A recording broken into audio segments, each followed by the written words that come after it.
هنرمایه آفرینندگی برد راه بر سوی پایندگی. درود بینندگان ارجمند تلویزیون سینما، نشر نوبتی برنامه تلویزیونی آفرینندگی است منظور شما.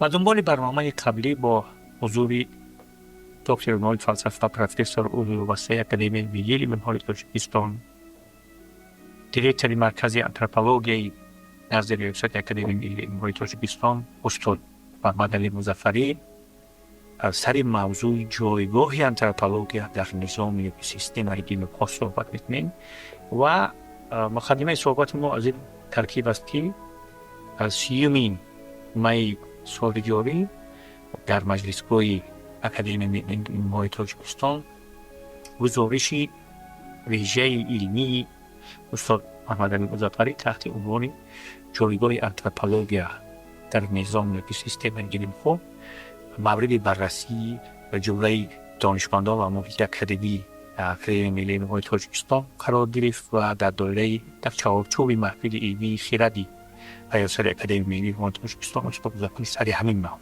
جایگاه انتروپولوژی در سیستم علم‌ها صحبتی جالب اختصاصی انجام داد و این ادامه صحبت گذشته ما است که در اطراف تاریخ، نظریه و عملیه علمی انتروپولوژی صحبت کردیم. تشکر استاد که دعوت ما رو پذیرفت که به محفل ما و برنامه ما تشریف آوردید. اگر از همین جهت استاد که مقام جایگاه انتروپولوژی در سیستم علم‌ها رو منبر کرده گفت که در شکل کلاسیفیکاسیون تصنیفاتان اومدید در کجا هست و چگونه است و چی موقعی دارد. از همینجا شروع بفرمایید. تشکر. عموما یک سمت علمی هست علم شناسی نام دارد. این یک سمتی هست که هم حالت و وضعیت و تاریخ علم و وضعیت علم‌زای علم همین علم شناسی می‌آموزد. معلوماتی پرانیجه. خب یکی از وظیفه‌های اساسی همه علم شناسی یعنی با وجود آوردن یا که تکیه کردن بر تصنیفاتی در همون شرایط در همون زمان موجود بوده. برای اینکه در اگر تصنیفات علم آن نباشد ما موقعی یگان علم رو در چنین شما بده در سیستم علم پیدا کردن نمیتوان. یعنی ما وقتی که میگیم سیستم چیه در نظر داریم، وقتی که ما سیستم رو میگیم این مفهوم سیستم همین است که همین جزئیاتی و هم علاقمندی نسبتاً مستقیم الیمنت‌های مستقیمی که در دایره یک سیستم یک قالب هر یک قالب منظم شده که هر یک الیمنت از الیمنت دیگر فعالیتش وابسته است. اگر یک الیمنت از کار برآید تمام فعالیت سیستم بر هم می‌خورد. در علم همچنین. وقتی که ما درباره این تصنیفات می‌بینیم یعنی طبقه گذاری جابجا گذاری یعنی علم‌ها که از روی یعنی موقعشون از روی استاتوسشون کدام علم در کجا جایگیر است. البته در همه تصنیفات پیش از همه مسئله علم‌های بنیادی است. از بالا از کل به جز. یعنی علم‌های بنیادی از علم‌های بنیادی کدام می‌براید، کدام علم‌های جزئی می‌براید. انا که در همه تصنیفات ما جستجوی وقتی که میگیم که موقعی انتروپولوژی در سیستم علم‌ها همین در نظر داریم که در همین تصنیفات در کجا همین انتروپولوژی جایگیر است و مقام دارد. ما اگر که در نظر داشته باشیم می‌گوییم که علم میانه هست. یعنی میانه به معنای آن که توأم دهنده همه علم‌های طبیعت شناسی، جامعه شناسی، تکنولوژی و هومانیتاریسم دیگر میانجیگری میکنه. همش در بین این که یک دسته در علم‌های طبیعت شناسی است، دیگری در جامعه شناسی، با در علم‌های تکنیکی خوجدی کشنا گمان همه علم‌ها و اینها پنجه زده اصلی که یقین که ابی که همین مؤلف هست.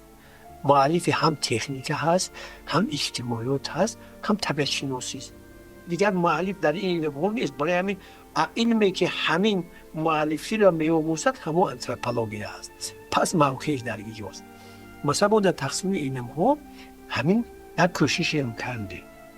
همین مسئله تصنیحات اینها را کوششی شاید دور و دراز هم کردیم. در سرچشمه همه اینها همین فلسفه نیستند.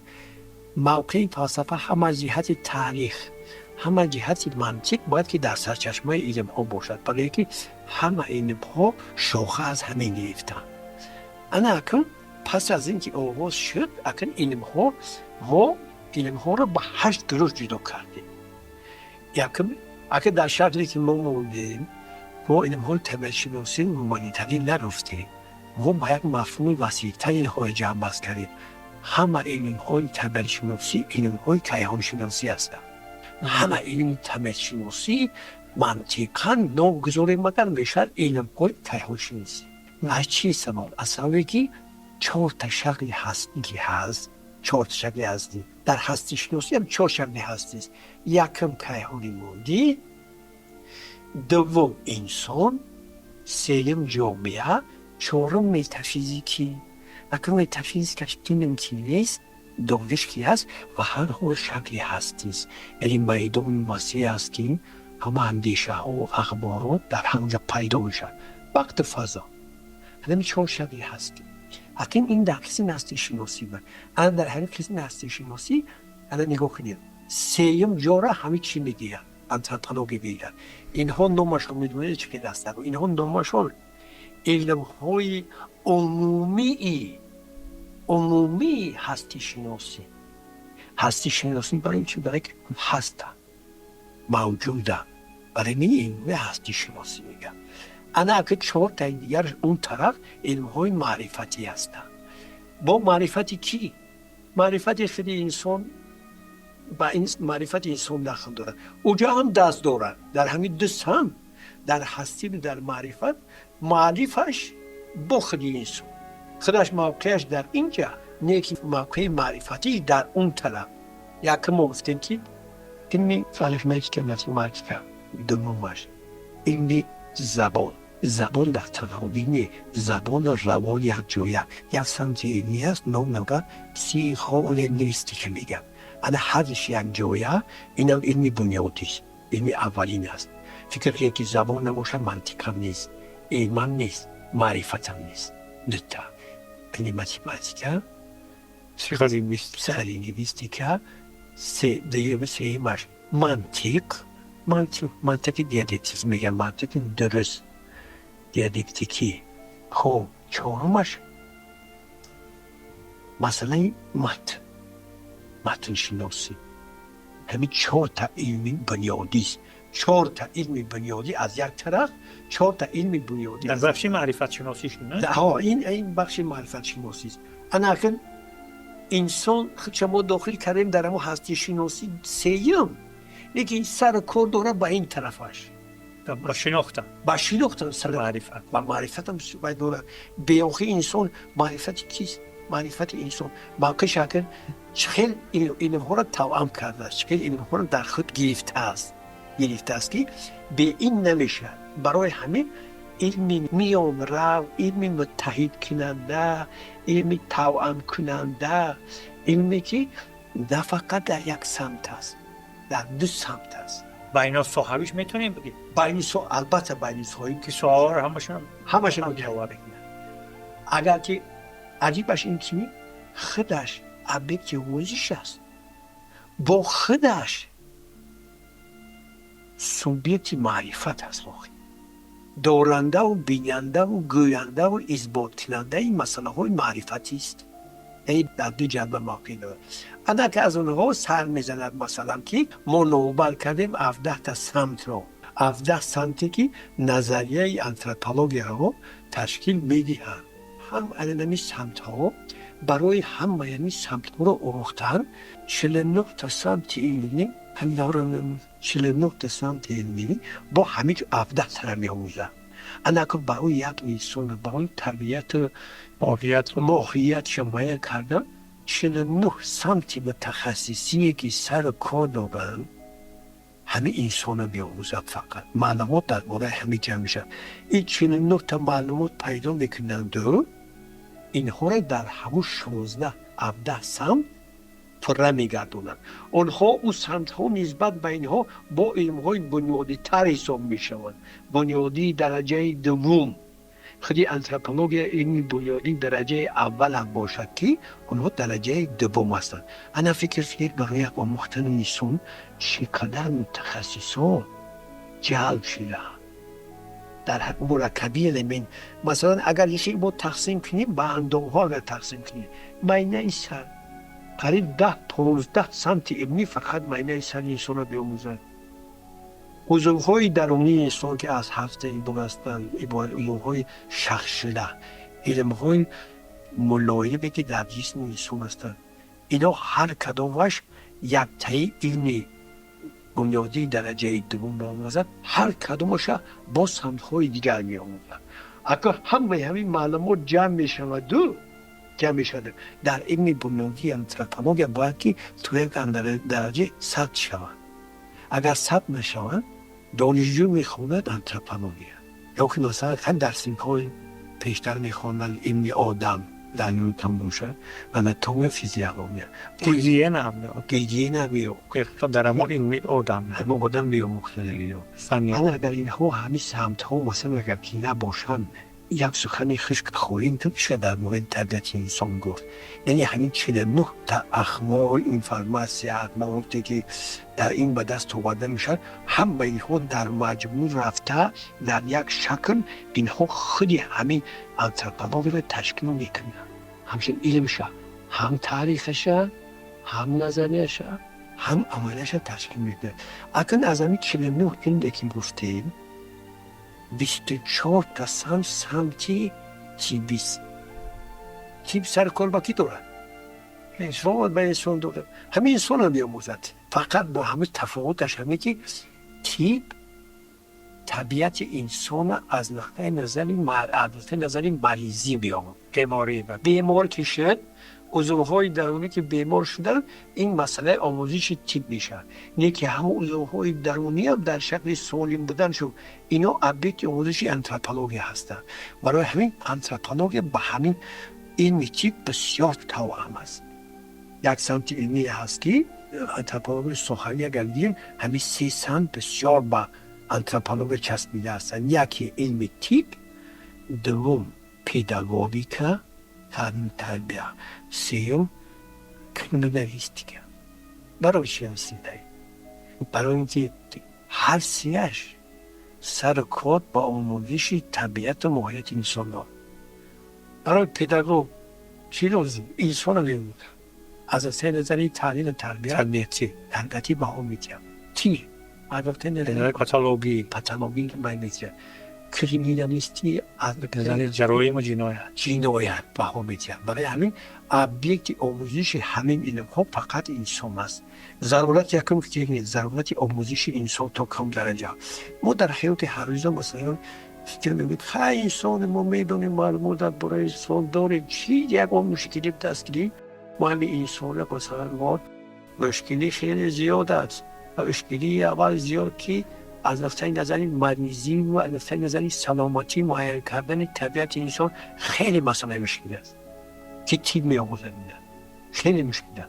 از دیگر است در تعلیم تربیت پداگوژیکا ابیت اساسی پداگوژیک آموزش همون طبیعت انسان است، روان انسان است. شما که گفتیم معلم استاد اگر تربیت نداند، اگر اینا همه جرقه‌هاش نداند، اگر تربیت کردن نمیتواند. روش تربیتی مشخص کردن روش تربیتی از طریق شناختن خاراکتر و روان. بله می اثر نمیگردد. یا که مثلا چی باید مثلا جگرت هم خیلی باید ما باید بفهمیم که فهمید انسانی که همین کار کرده است از مثلا انسان یک روانی سالم است، از مثلا نظر خیرگیم یه چیزی نخواه بدم دیالوگ همین انسان چی نه است.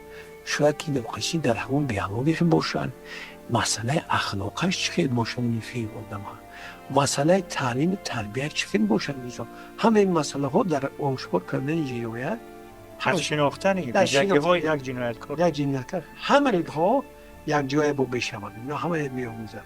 انا اكو موقعش خیلی بخود پیدا میشه نه بغیر از سه سمتی ما گفتیم برای همین اگه در اینجا که موقعش که گیریم موقعش در بین علم‌های هستی شناسی موقعی بنیادی عمومی بنیادی و در جنبه دوم موقعی معرفتی دو تا موقع داره برای همین اکاس فعل زنیم من فکر می‌کنم که اگر در مورد علم‌های دیگر هم انسان اون قدر معلوماتی پایان نداشته باشد من گمان می‌کنم که درباره طبیعت انسان اگر که معلومات پیدا نکنه نه تربیتگر نه عالم نه کسی که جنایت آشکار میکنه حالتشو غریب خلاص چقدر مهم است این مسئله من 100 افسوس می‌کنم که بالایش این مکتب‌های میانه در مکتب عالی استاد سوال شما در مکتب عالی زیاد کار کردید مثلا در فاکولته تخصصی اگر بگوییم آنتروپولوژی با همین نام درس بوده میشه آنتروپولوژی در کدام فاکولته تفاوت همین کوشش ما در چند سال همین بود که در برنامه تعلیمی همین آنتروپولوژی وارد کردن همین رو ما نمی‌شیم گفت که هم قدر توانستیم در برنامه تعلیمی فاکولته فلسفه نوروزی وارد شیم تمام در دیگر فاکولته باید در مثلا در فاکولته فیزیک و این با کوشش کردیم که اقلا هم به همین تیپ ها تیپ و که این قدر نزدیک است کوشش کردیم در دانشگاه بعد این دیپلم کارمندان تیپ یک برنامه برای اسپیرانتان و آموزگاران همه تشکیل کردیم نامگذاری کردن من خودم درس می‌خوندم نامگذاری کردن فلسفه تیپ و آنتروپولوژی سیستمائی این خیلی نامش باید با بنابر گرفته همین نوعاتی ما درس بچینیم و امتحان میسپارن امتحانی نامزدی میسپارن فلسفه تیپ و آنتروپولوژی سیستمائی برای چی آنتروپولوژی سیستمی برای اینکه تیپ از یک طرف هم به جهت جزئی انسان می‌آموزد نیکی معلومات عموم درباره انسان ندارد طبیعت شما می‌دونید طبیعت هیچ وقت مثلا وقتی زندگی تو طبیعت انسان بعد در جواب چی میگه که تو میگه که طبیعت گرده شکل هست طبیعت این جگر من پس من متخصص جگر من متخصص گین من متخصص معاینه ایسا و شما میگید این معلومات پرنده درباره انسان من نمیدونم خیلی خوبم این خیلی چی سببش در شکل عموم ندانستنی طبیعت انسان این انسان تقسیم بندی نیست در اصل انسان تقسیم بندی نیست مثلا ما میگه که شما متخصص فیزیولوژی و من پرسیدم که از روانشناسی شما میگید که من روانشناس نیستم روانشناس باید که دونم همه فکر کنید که در معاینه ذهن انسان